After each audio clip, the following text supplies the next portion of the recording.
Bulletin. Et à 8h45 sur Europe 1, place au club de la presse, Dimitri Pavlenko. Deuxième nuit de chaos et d'émeutes en Ile-de-France, mais pas seulement. Incendie, pillage de magasins, commissariats attaqués, mairies dégradées. Au pluriel, tout ça bien sûr. Un tir de fusil à pompe, caméras de vidéosurveillance détruites, des distributeurs de billets attaqués à la disqueuse.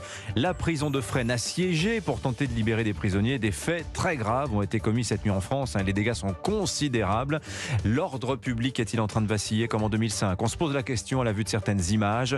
Je pense à ces émeutiers, par exemple, ressortant d'un commissariat avec de l'équipement de police intégral. Les gilets pare-balles, les képis, les bottes, les matraques et même les armes à feu. Bonjour Charlotte Dornelas. Bonjour Dimitri.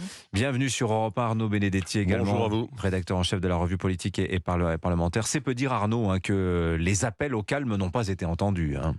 Ah, clairement, mais si vous voulez, on a le sentiment qu'on est au début d'une réplique de ce qui a été 2005, avec un facteur supplémentaire, parce qu'il était balbutiant en 2005, c'est le facteur des réseaux sociaux, qui entraîne certainement une surenchère entre les différentes bandes qui mettent en coupe réglée les cités dans divers coins d'Île-de-France, au-delà d'ailleurs de l'Île-de-France, puisqu'il y a aussi un certain nombre de villes, on a vu qu'à Toulouse, ou je crois à Lyon également, la Seine-Saint-Denis a été vraiment pratiquement toutes les villes de Seine-Saint-Denis. ont émaillé la soirée.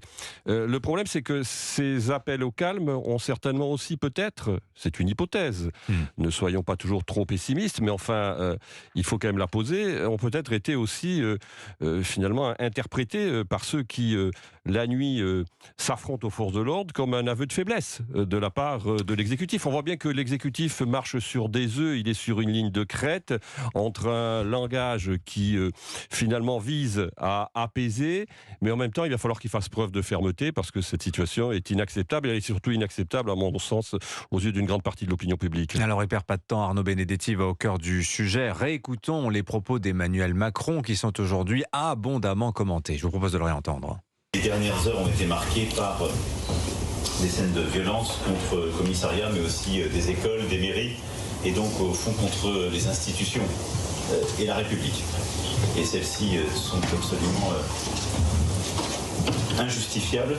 Voilà, ça c'est Emmanuel Macron il y a quelques minutes en ouverture de ce comité interministériel qui s'est inauguré à Beauvau il y a quelques minutes. On fait le point sur la situation en France ce matin. Hier, il y avait ces mots qui ont beaucoup choqué certains, où le président de la République évoquait un geste inexcusable de la part du policier, semblant prendre fait et cause pour la victime et sa famille. Est-ce que tout ça n'aurait pas joué un rôle, je prolonge la réflexion que menait Arnaud Benedetti, Charlotte Dornelas, un rôle dans le déchaînement de la violence ? Je pense qu'il y a deux choses. À la fois les propos d'Emmanuel Macron qui qualifie le geste du policier d'inexcusable et surtout d'inexplicable. C'est-à-dire que, il clôt l'enquête avant même qu'elle ait commencé, avant même, j'imagine, d'avoir les éléments, et surtout... Inexplicable qu'on ne peut expliquer. C'est ça qu'on ne peut expliquer, alors que c'est précisément ce que va essayer de faire la justice, en l'occurrence, en entendant à la fois les différents témoins, le policier lui-même, etc. Et par ailleurs, le chef de l'État, en décidant au cours de l'enquête d'intervenir dans une affaire, se rend potentiellement coupable de ne jamais parler dans les autres. Donc pourquoi là ? Pourquoi cette fois-ci ? Quel est le message qu'il veut faire passer ? Et par ailleurs, aux forces de l'ordre elles-mêmes, c'est-à-dire qu'il intervient uniquement quand il y a un policier qui est mis en cause, et pas dans les autres affaires qu'on commente 12 fois par jour, étant donné les horreurs qui arrivent dans ce pays. Donc ça, c'est une chose. Maintenant, est-ce que cette parole, plutôt qu'une autre, génère encore plus de violence ? Là, je crois qu'on se paye un peu de mots. On a l'impression que tous les émeutiers de banlieue sont branchés sur la télévision toute la journée pour savoir ce qu'ils vont faire le soir. Non, pas du tout. Évidemment. Vous pensez que dans les exactions commises hier, Naël n'avait pas toujours c'est-à-dire que, ou alors, sa place, si je puis dire. C'est-à-dire que si Naël a sa place dans la tête de tous les émeutiers d'hier, il faut m'expliquer ce qui se passe le 14 juillet, le 31 décembre, les soirs de matchs de foot. C'est-à-dire que tout est prétexte, même une perquisition dans une cave au fin fond d'une banlieue est prétexte à des émeutes. Là, simplement, elles sont toutes ensemble et évidemment, ils ont un prétexte qui est plus fort que les autres. Ils s'engrainent, ça c'est sûr, sur les réseaux sociaux. Donc il y a en plus un concours de qui fera le truc le pire. Et en effet, les autorités appellent au calme. Quand vous êtes une autorité, vous n'appelez pas des émeutiers au calme, vous imposez le calme aux émeutiers, en fait. Et depuis hier, on sent la panique, la peur, on ne sait pas les gérer. On a des mots d'une douceur et un commentaire complètement hallucinant quand on voit la capacité parfois même d'injures publiques qui pèsent sur d'autres dans le débat public. Arnaud Benedetti, phrase entendue hier à la télévision dans la bouche de David Guiraud, donc député insoumis. Je le cite, je n'appelle pas au calme, mais à la justice. Il se passera ce soir ce qu'il doit se passer. Donc il parlait il était aux alentours de 17h. Est-ce que vous pensez que les insoumis retirent un bénéfice politique de cette affaire Nahel ?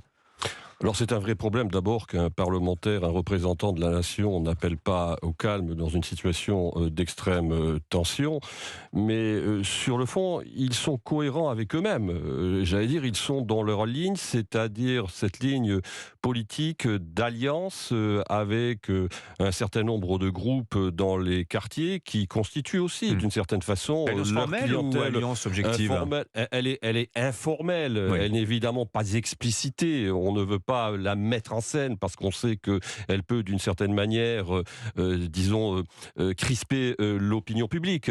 Mais en tout cas, j'allais dire, il y a une logique dans, le comportement tout à fait contestable de M. Guiraud et des Insoumis. Ouais. Ensuite, il y a une tentative, pardonnez-moi Arnaud Benedetti, mais il y a cette image où l'on voit le député Carlos Bilongo se rendre au contact des émeutiers et il se fait jeter. Mais la réalité, c'est que je pense qu'ils font un très mauvais calcul. C'est que globalement, l'opinion publique n'acceptera pas les scènes de désordre auxquelles on a assisté depuis 48 heures, surtout que ces scènes risquent de se répéter malheureusement dans les heures qui viennent, surtout ce soir après la marche blanche à Nanterre. Donc le calcul politique est un calcul qui vise, conformément à un logiciel un peu révolutionnaire, à essayer de déstabiliser l'exécutif qui, là aussi, à mon sens, n'a pas forcément, si vous voulez, la rhétorique et l'expression indispensable pour calmer la situation. C'est le moins qu'on puisse dire, mais le calcul à moyen terme de la France insoumise me paraît un calcul risqué sur le plan électoral et sur le plan politique. Encore une fois, ils sont enfermés dans leur logiciel et leur logiciel est d'une certaine manière peut-être leur pire ennemi. Donc j'ai envie de vous dire, comme d'habitude, tout ça fait le jeu de Marine Le Pen qui dénonçait hier les deux précipitations, celle d'Emmanuel Macron, celle de Jean-Luc Mélenchon, Charlotte Dornelas. En l'occurrence, elle a raison. C'est-à-dire que, mais je pense que c'est pas la même motivation. C'est-à-dire que Jean-Luc Mélenchon, il a réagi extrêmement vite parce que ça y est, il peut réactiver son logiciel, la police tue et exciter tout le monde parce que lui-même a expliqué qu'il refusait de céder à l'injonction des chiens de garde qui allaient lui demander d'appeler au calme. Ce sont ses mots à lui. Jean-Luc Mélenchon, et lui, exige la justice, la fin de l'action en justice, etc. Il est dans son logiciel pur jus, je suis absolument d'accord. Il réagit toujours comme ça. C'est évidemment à la fois précipité, c'est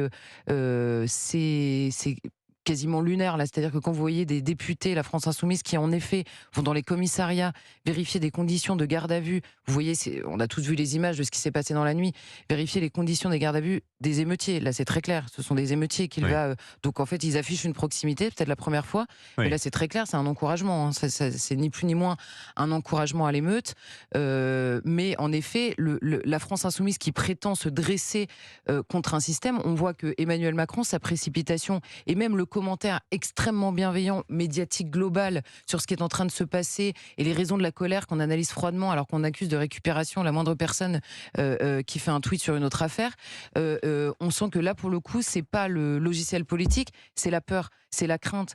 On sent que tout le monde a peur alors que précisément c'est un rapport de force qui est en train encore une fois de s'installer dans les banlieues et clairement il n'y a que les émeutiers qui le mènent, là c'est très clair, quoi. À l'instant, Éric Zemmour sur son compte Twitter appelle à la mise en place de l'état d'urgence dès ce soir. On court tout droit vers cette situation qui est une répétition, comme vous le disiez, une redite un peu de la situation d'il y a 18 ans, 2005. Oui, alors ça peut être une réponse en tout cas si les émeutes perduraient. Je ne suis pas sûr que dans l'immédiat, l'exécutif use de ce dispositif. Qu'est-ce que ça changerait d'ailleurs très concrètement, Arnaud Benedetti ? Ça changerait que, je veux dire, ça permettrait de donner des moyens aux forces de l'ordre de pouvoir mieux contenir la situation sur le terrain. Et ça, c'est quand même quelque chose d'essentiel. On a vu que l'état d'urgence, malgré tout, en 2005, avait permis de garrotter la crise. Alors, on est dans une situation un peu différente de celle de 2005, parce que d'abord, la temporalité n'est pas la même. En 2005, on était à la veille de l'hiver, et d'ailleurs, le gouvernement, à l'époque, priait pour que l'hiver arrive vite, pour mettre un terme à cette situation. Là, on est au cœur de l'été. Ce qui rend encore plus difficile, vraisemblablement, la situation, c'est que l'été est une saison propice aux émeutes urbaines. Donc, on se retrouve aujourd'hui dans cette cette situation. Donc on peut imaginer qu'à un moment donné, le gouvernement n'ait pas d'autre choix que de recourir à l'état d'urgence si cette situation perdurait. Et encore une fois, il y a peu de chances qu'elle s'arrête dans les 24 heures qui viennent. Charlotte Dornelas. Non, mais la question de l'état d'urgence, là, moi, ce que je vois à la fois dans le comportement sur le terrain, dans les consignes qui sont reçues, et là où des policiers témoignent que, encore une fois, on leur dit, genre, dans la journée, passez pas dans tel ou tel quartier, parce que les policiers eux-mêmes sont vécus par les autorités comme une éventuelle provocation. C'est vous dire où on en est rendu. Et donc, c'est-à-dire que si vous voulez pas assumer cet ordre-là, l'état d'urgence peut donner des moyens supplémentaires, encore faut-il donner l'ordre de s'en servir et de le mettre en place. Et là, encore une fois, on revient sur la question de que veulent exactement les autorités politiques dans cette situation. Sont-ils seulement capables d'assumer, de vouloir gérer la situation, ou attendent-ils que ça passe? Et alors, attendre que ça passe au début du mois de juillet, ça peut durer longtemps, je pense. Merci Charlotte Dornelas, merci Arnaud Benedetti, le rédacteur en chef de la revue politique et parlementaire. Et je vous rappelle, donc marche blanche à 14h, la maman de Noël qui appelle à marcher pour son fils, pour la révolte également, des mots qui pèsent lourd quand même dans le contexte actuel évidemment. On va continuer d'en parler toute la journée sur Europe 1, Punchline 18h, Laurence Ferrari, à midi, Romain Desarts, vous prendrez la parole, 01 80 20